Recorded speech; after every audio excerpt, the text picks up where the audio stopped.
Hello बच्चों, let's read the question.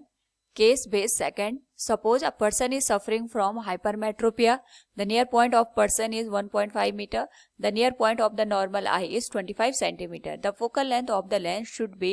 Here we have given four options. Now to answer this question, first we will discuss here the key concept, and here the key concept will be human eye defect. तो जब हम बात करते हैं यहाँ पे human आई की, it is a natural optical instrument जिसकी हेल्प से यहाँ पे हमें डिफरेंट ऑब्जेक्ट्स दिखाई देते हैं. नाउ यहाँ पे अगर हम ह्यूमन आई डिफेक्ट की बात करें, उसमें से we will discuss here hypermetropia.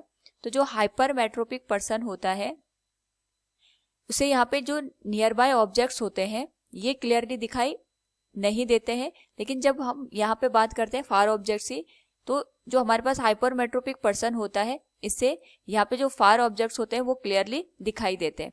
Now यहाँ पे अगर हम बात करें हाइपरमेट्रोपिया के कॉजेज की, तो इसका सबसे बड़ा कॉज ये होता है कि हमारे पास जो आई लेंस होता है इसकी जो कन्वर्जिंग पावर होती है ये यहाँ पे डिक्रीज हो जाती है. तो जब यहाँ पे कन्वर्जिंग पावर डिक्रीज हो जाएगी तो जो भी आई लेंस हम यहाँ पे यूज करते हैं उसके थ्रू जो भी लाइट यहाँ पे नियर बाय ऑब्जेक्ट से एंटर करेगी इन द आई लेंस, वो यहाँ पे रेटिना पे ना फोकस होके रेटिना के बाद किसी पॉइंट पे जाके फोकस हो जाएगा.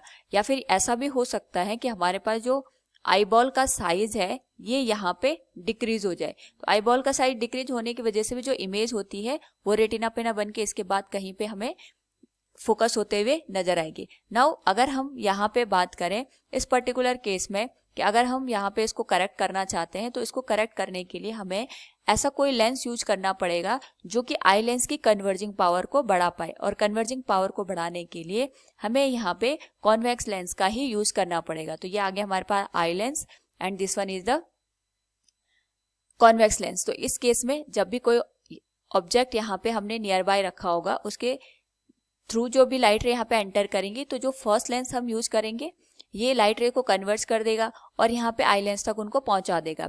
दूसरा यहाँ पे जो हमारे पास आई लेंस है ये दोबारा से लाइट रेस को कन्वर्ट करके जो भी यहाँ पे लाइट रेस होंगे उनको इमेज यहाँ पे रेटिना पे फॉर्म कर देगा.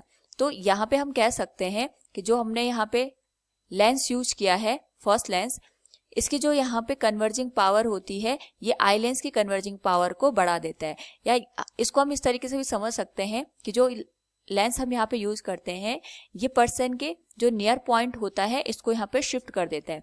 नाउ इस केस में अगर हम यहाँ पे लाइट रेस को देखते हैं तो यहाँ पे जो भी लाइट रेस हमारे पास फर्स्ट लेंस से एंटर करती है इसके करस्पॉन्डिंग अगर हम यहाँ पे इमेज को फॉर्म करना चाहें तो हमारे पास जो ऑब्जेक्ट हमने यहाँ पे रखा है इसके थ्रू जो इमेज बनेगी आई पे जाके बनेगी.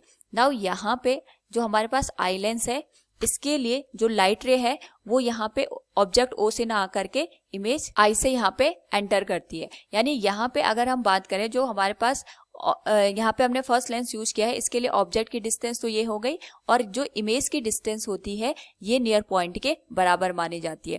और जो यहाँ पे फर्स्ट लेंस के थ्रू इमेज बनती है वो एज एन ऑब्जेक्ट का काम करता है यहाँ पे आई लेंस के लिए. नाउ इसी के बेस पे हम इस क्वेश्चन को सॉल्व करेंगे. तो हमसे क्वेश्चन में पूछा गया the focal length of lens should be. इस पर्टिकुलर केस में जो पर्सन है इसका जो नियर पॉइंट है ये 1.5 मीटर के बराबर है. नियर पॉइंट का मतलब ये हो गया कि जो भी आई लेंस हम यहाँ पे यूज कर रहे हैं इसने जो इमेज बनाई है वो कहाँ पे बनाई है. तो इसके लिए जो v की वैल्यू आएगी दैट विल बी -1.5 मीटर, जिसको हम यहाँ पे लिख सकते हैं 150 सेंटीमीटर के बराबर. This will be with the negative sign. Now इस पर्टिकुलर केस में जो नियर पॉइंट हमारे पास दे रखा है इट इज 25 सेंटीमीटर, यानी जो ऑब्जेक्ट रखा होगा हमने ये -25 सेंटीमीटर की डिस्टेंस पे रखा होगा. इसके करस्पॉन्डिंग हम यहाँ पे फोकल लेंथ की वैल्यू को निकालेंगे. So we will use here lens formula. So it will be 1/v - 1/u equals 1/f. जो v की वैल्यू है इट विल बी -150. u की जो वैल्यू है ये -25 के बराबर आ जाएगी and it will be equal to 1/f. So 1/f की जो वैल्यू होगी it will be -1 divided by 1/50. -1 इसका प्लस हो जाएगा, इट विल बी 1/25. नाउ यहाँ पे अगर हम इसको और सॉल्व करें तो जो इसका एलसीएम आएगा ये 150 के बराबर आ जाएगा and it will be given as 6. तो जो वैल्यू निकल के आएगी it will be 5 divided by 150. So from here जो हमारे पास फोकल लेंथ की वैल्यू आएगी that will be 150 divided by 5 that is of the 30 centimetre. तो यहाँ पे हमारे पास जो फोकल लेंथ की वैल्यू आ गई that is plus 30 centimeter. So from the given question we can say the focal length of the lens should be 30 centimeter. Option B will be the correct answer. Hope all you understood it. Thank you and best of luck.